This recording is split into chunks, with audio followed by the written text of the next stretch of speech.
Most teenagers are worried about puberty or homework, but these ones are worried about their cellmates and their release time. I'm your host Yusuf, and these are the top 10 most feared teenagers in prison. If you want to keep up with our uploads, make sure you hit that subscribe button and show that bell icon who's boss. Anyways, let's get arrested. At number 10, we have Brook C. Locked up in a specialist Carlford unit near Woodbridge in Suffolk, Brook C was locked up for a brutal execution. After 5 months incarcerated in his life sentence, Brook C explained why he was thrown in the cell. He told The Observer that after his brother was assaulted and only 2 of the 4 individuals who did it were convicted, Brook C and some of his family went to the home of the other 2 and beat on them senselessly. One of the individuals passed away, which led Brook C to a life sentence. The sentence don't really bother me, because I'm still really young, and I've got my life to live, Brook C said about his sentencing. If the small inmate has good behavior and is not threatening at all during his incarceration, the earliest he could be released is sometime before he turns 30, 15 years from when he was locked up at 15. Even if he gets released, if he were to do anything suspicious or criminal, he'd get sent right back to prison to serve the rest of his sentence. The Carlford unit is known for having the most hardened criminals, aging from only 14 to 18 years old. At number 9, we have Bostic. Bobby Bostic and his friend saw a few people giving presents to the needy around Christmas time, handing out a Christmas tree and an old couch to those who needed it more. Bobby and his friend ran out of the house they were at, weapons in hand, after inhaling substances, and pointed the weapons at a woman taking the cushions from the couch out of her car. A man yelled at them, and so they turned their attention towards the man. After refusing to give money to the pair, Bobby fired at the man, which grazed him. He handed them his money, and the 2 ran off to find another victim. They found a woman moving packages out of her car and into her house, when they put the weapon to her head and told her to give them her keys and get in the car. The pair drove off with the woman and robbed her of her possessions before dropping her off at a random alley. They were both arrested an hour later, and Bobby was sentenced to 241 years after denying several plea deals, which could have reduced his sentence by as much as 211 years. He said that as soon as he heard the judge tell him that he would pass in prison, the gravity of the situation suddenly hit him. At number 8, Brian Lee Draper and Tori Adamczyk. Brian and Tori were part of a 2-man operation involving the execution of one of their classmates. They were both invited to the victim's house to watch a movie, but they devised a devious plan to ambush them. They were both interested in the idea of taking someone's life, so they started recording themselves while planning the execution. On a day when the victim would be alone and had invited them over to watch a movie, they left the house in the afternoon to collect weapons. They went back to the victim's house and waited for a 4th person who was invited to leave before cutting the power to the house, entering through an unlocked basement door and executing the victim. They were eventually arrested and found guilty, both being sentenced to life in prison. At number 7, Toby Johnson. Toby was a jail tourist on Scared Straight, and during the tour, he is shown to be a cold boy. He was arrested for 15 counts of several types of harmful crimes towards his mother. During the jail tour, Toby was stoic and uncaring. He spit on the ground at some point, which led to a correctional officer to yell at him and give him a spit cup. Later on, he gets yelled at again, but is completely stoic. He shows that he has no real emotions towards the situation he is in, or the crimes that he has committed. Later in life, Toby was arrested for illegal substance use and harm to his family, and mother, most notably. The correctional officer from Scared Straight told Toby that he was spitting in his helping hand, as he gave a powerful speech to the young lad before they left. In the speech, the officer told Toby that he could change for the better if he tried. At number 6, Seth Doggerty. Seth was facing 2nd-degree burglary charges. He was sent on a jail tour where he acted disrespectful and smart-mouthed. When he got suspended from school, he took it as a compliment. "Thank God I'm away from those idiots," he said. Seth has an IQ of 120 apparently.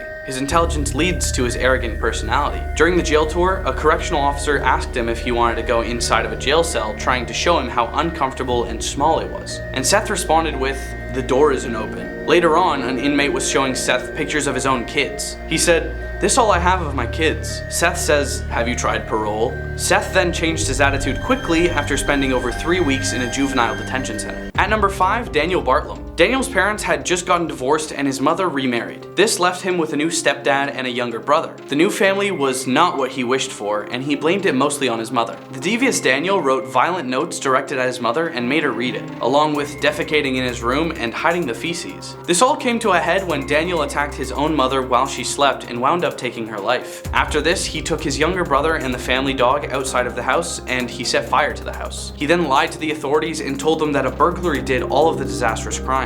He was found out to be the executioner later on, and was arrested. At number 4, Anton Wood. Anton Wood, who was 10 years old at the time, was showing a wealthy businessman a very good hunting ground as the businessman wished to go hunting. Anton noticed the man's gold watch and his gun enviously. While the man was checking and inspecting the grounds and the surrounding area, Anton Wood snuck up behind the man and shot him. This ended him immediately. Anton was then sent to prison, where he said that he'd remove anyone to get what he wanted, which is a known logic path that psychopaths commonly use. While in prison, he received tutoring and completed college-level mathematics in just a year, leading the tutor to believe he was a genius. At number 3, Mary Bell. Mary Bell was officially the youngest person ever to be in jail in America. She was just 10 years old when she committed her first execution. Her method was strangulation. She would tell other people in her class that they had a sore throat and that she would massage it for them. Instead, she choked them until they passed. This ruthless little girl was considered an outcome of failed parenting, and she wasn't charged fully for her crimes because of diminished responsibility. At number 2, Dante Tillman. While out one night, Dante Tillman and 2 of his friends broke out into a spree of violence. They attacked several homeless people, eventually executing one of them, while leaving others with broken ribs and noses. The 3 perpetrators were only 14 when they committed the crimes, and were tried as adults. They all received maximum sentences for their crimes. After defeating people in some of the worst conditions with no way of defending themselves, I think the 3 kids got what they had coming to them. At number 1, Evan Miller. Evan Miller and his friend Kobe Smith had gone to rob Miller's neighbor, Cole Cannon. Upon returning Mr. Cannon's wallet, the old man woke up. Kobe Smith proceeded to hit the man with a baseball bat. Evan Miller then brutally beat Mr. Cannon until his passing. During his resentencing, Judge Mark Craig read part of Miller's testimony about the night of the passing. "Cole,